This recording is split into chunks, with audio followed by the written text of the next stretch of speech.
इस प्रदेश को कैसे सड़कों के नेटवर्क से जोड़ा जाए, हमारे जिला मुख्यालयों को कैसे चौड़ी सड़कों से जोड़ा जाए, क्योंकि ये बात मानी गई है और अमेरिका के बारे में उदाहरण दिया जाता है कि अमेरिका ने सड़कें बनाई और सड़कों ने अमेरिका को बना दिया। और हम लोग जब जब सड़कों को बनाने के लिए कहते थे तब यही बात कहते थे कि जितनी रफ्तार बढ़ जाएगी, जितनी गति बढ़ जाएगी, उतना ही हमारा विकास और अर्थव्यवस्था बढ़ जाएगी। मुझे खुशी है इस बात की कि नेताजी ने हम लोगों को मौका दिया सरकार चलाने के लिए। देश का सबसे बेहतर एक्सप्रेसवे अगर किसी ने बना करके खड़ा किया तो समाजवादी सरकार में वो बन करके तैयार हुआ। मुझे वो घटना याद है जिस समय मैंने नेताजी को शिलान्यास के लिए बुलाया था।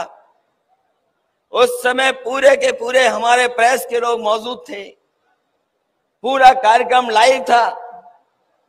और जब शिलान्यास के लिए नेताजी को कहा कि आप शिलान्यास इस सबसे बड़े प्रोजेक्ट का करेंगे, तो नेताजी ने कहा कि हम जब कभी भी किसी योजना का शिलान्यास करते हैं तो ये बात इंजीनियर और वहां के अधिकारियों से पूछ लेते हैं कि इसका उद्घाटन कब होना है।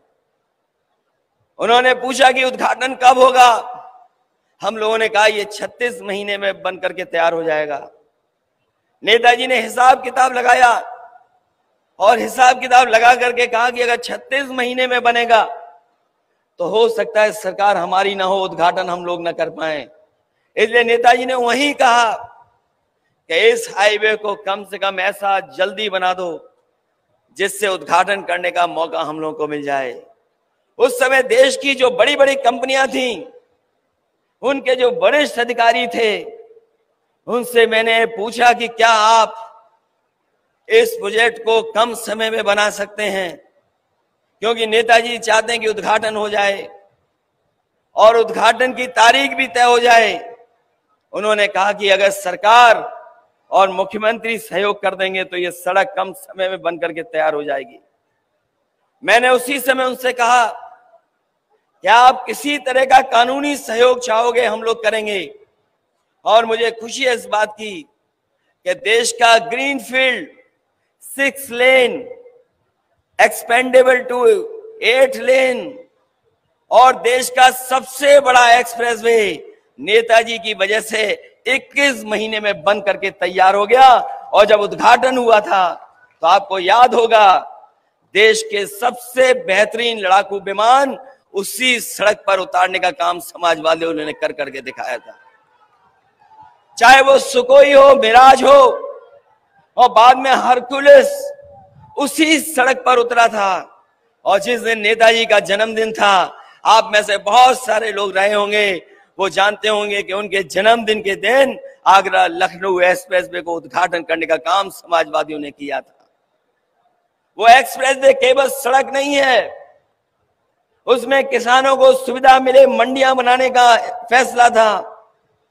मंडियां अधूरी हैं, दूध के डेयरी के प्लांट थे वो अधूरे हैं। भविष्य में इन्वेस्टमेंट आए, कारखाने उद्योग लगे, उसके लिए जगह चिन्हित कर दी गई थी। जो आज सरकार कहती कि हम लॉजिस्टिक पार्क बनाएंगे, उन लॉजिस्टिक पार्क बनाने के लिए भी जगह चिन्हित अगर किसी ने की थी तो समाजवादियों ने उसके किनारे चिन्हित की थी। जितना काम समाजवादियों ने किया उतना आगे नहीं बढ़ा, वैसा का वैसा ही है। और मुझे खुशी है इस बात की और मैं धन्यवाद देता हूं अपने किसान भाइयों को कि जिनकी वजह से कम समय में हमें जमीन लेने का मौका भी मिल गया और कहीं हमें एक जगह भी आंदोलन का सामना नहीं करना पड़ा। किसी किसान ने विरोध नहीं किया, पूरा का पूरा किसानों ने जमीन दे करके हमें एक्सप्रेस बना करके तैयार करने का मौका दिया। और वो इसलिए हुआ क्योंकि जब किसानों से बातचीत की तो जो किसानों की मांग थी उसको हम लोगों ने माना। किसान चाहते थे कि उनका सर्किल रेट से ज्यादा मिले, मार्केट भाव मिले उन्हें। मैंने 3 गुना कहा और जब फाइल पर फैसला लिया गया तो मैंने किसानों के लिए सर्किट रेट बढ़ा करके 4 गुना मुआवजा देने का फैसला लिया और उसका परिणाम ये था कि पूरी की पूरी जमीन कम समय में किसानों ने हमें दे दी। और उसके बाद जब उद्घाटन हो गया तो मंच पर हमारे तमाम पूर्वांचल के बड़े बड़े नेता बैठे हैं, बलराम यादव जी बैठे हैं, राम गोविंद चौधरी जी बैठे हैं, ओम प्रकाश जी हैं और बहुत सारे लोग सामने बैठे होंगे। पूर्वांचल की जनता के लिए समाजवादियों ने फैसला लिया कि लखनऊ से ये सड़क अब गाजीपुर और बलिया तक पहुंचेगी, क्योंकि नेताजी का क्षेत्र आजमगढ़ था, इसलिए आजमगढ़ को छूते हुए गाजीपुर और बलिया को जोड़ने का काम करेंगे। और मुझे खुशी है कि उसी समय की डिजाइन, उसी समय के जितने भी स्पेसिफिकेशन थे, जो आगरा लखनऊ के स्पेसिफिकेशन उनसे बेहतर स्पेसिफिकेशन, और ये सड़क कैसे आगरा लखनऊ से बेहतर बने, इसलिए पूर्वांचल को भी जोड़ने के लिए और सीधा दिल्ली से जोड़ने के लिए वो सड़क बनाई थी। समाजवादियों ने अगर डिजाइन न की होती सड़क के ऊपर हवाई जहाज उतरने का फैसला न लिया होता, तो हमारे देश के प्रधानमंत्री भी उस सड़क पर हरक्यूलिस विमान से नहीं उतर पाते। अगर किसी की देन है, समाजवादियों की देन है, जिसकी वजह से वैसी सड़क बनी और देश के प्रधानमंत्री हरक्यूलिस हवाई जहाज से उतर पाए। न केवल सड़क, बिजली को लेकर के बड़े बड़े फैसले लिए और बिजली का इतना इंतजाम कर दिया है कि आने वाले 50 साल भी उत्तर प्रदेश की जनता को कोई नया कारखाना नहीं लगाना पड़ेगा। जितना बिजली के कारखाने समाजवादियों ने लगाए वही चल रहे हैं, जो ट्रांसमिशन लाइनें लगाई वही चल रही हैं, जो डिस्ट्रीब्यूशन के फैसले लिए थे बेहतर बनाने के लिए वही है। इस सरकार ने कोई नया काम नहीं किया। और जिस तरीके के स्वास्थ्य में जो फैसले लिए गए थे 108, 102 के, वही एम्बुलेंस चल रही, कोई नई एम्बुलेंस नहीं चल रही है। और जो एम्बुलेंसें चल भी रही हैं, इस सरकार ने बर्बाद करने का काम किया है, पूरी बर्बाद हो गई है वो। स्वास्थ्य सेवाएं ठप, जो जनहित की योजनाएं हैं, आज गरीब को इलाज नहीं मिल पा रहा है। जो अस्पताल बनना शुरू हुए थे वो अस्पतालों में सुविधाएं नहीं है। जिन मशीनों पर जांचें होती है वो जांचों की मशीनें नहीं है। और जो खरीदी गई थी कभी नेताजी के और पुरानी समाजवादी सरकार में, वो सब मशीनें ऑब्सलीट हो गई हैं। वो मशीन ऐसी भी नहीं है जिन पर अच्छी जांच कर करके गरीबों को इलाज करा सकें। मुझे तो लगता है ये सरकार जानबूझ करके हमारी सरकारी व्यवस्था को ध्वस्त करना चाहती है, और सरकारी व्यवस्था को इसलिए ध्वस्त करना चाहती है जिससे कि इसको भी प्राइवेट हाथों में बांट दें। जिस तरीके से बहुत सारी संस्थाएं प्राइवेट हाथों में चली गईं, ये सरकार चाहती है कि ये भी प्राइवेट हाथ में चले जाएं। आज रोजगार से लेकर के नौकरी का संकट है, रोजगार और नौकरियां नहीं है।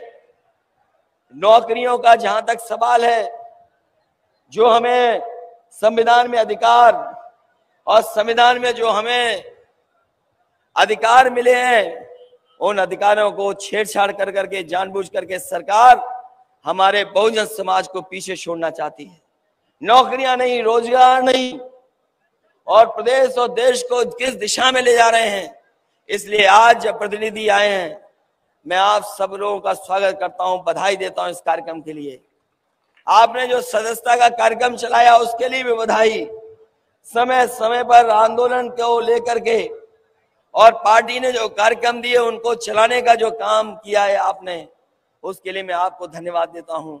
मैं बधाई देता हूं कि आज के राज्य सम्मेलन में आए हुए प्रतिनिधियों को, और कल जब राष्ट्रीय सम्मेलन होगा, कल राष्ट्रीय प्रतिनिधि बैठेंगे, मैं सभी लोगों का स्वागत करता हूं और बधाई देता हूं जो आप इतनी दूर से उत्तर प्रदेश के कोने कोने से चल करके आए हैं।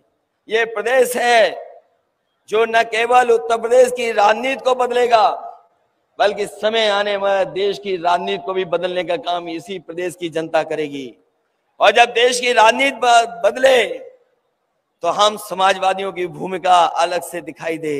इसलिए आप सबका स्वागत करते हुए, बधाई देते हुए, मैं एक बार आपका धन्यवाद देता हूं इस उम्मीद और इस भरोसे के साथ कि आने वाले समय में जो भाईचारे की बात है, जो एकता की बात है, जो हमारे मिली जुली संस्कृति को ठेस पहुंचाई जा रही है, उसको बचा करके हम प्रदेश को आगे बढ़ाने का काम करेंगे। और हम लोगों को जो भी संघर्ष करना पड़ेगा आने वाले समय में पार्टी तय करके के हम लोग संघर्ष का रास्ता अपना करके इस सरकार के आगे हम लोग टकराने का भी काम करेंगे तो करने का काम करेंगे। इन्हीं शब्दों के साथ आप सबको बहुत बहुत धन्यवाद। और प्रदेश के नए अध्यक्ष जो चुने गए हैं मैं उनको भी बधाई देता हूं और इस उम्मीद और भरोसे के साथ कि आने वाले समय में सबसे बेहतर संगठन और सबसे अनुशासन के साथ अगर कोई दल दिखाई देगा तो वो समाजवादी पार्टी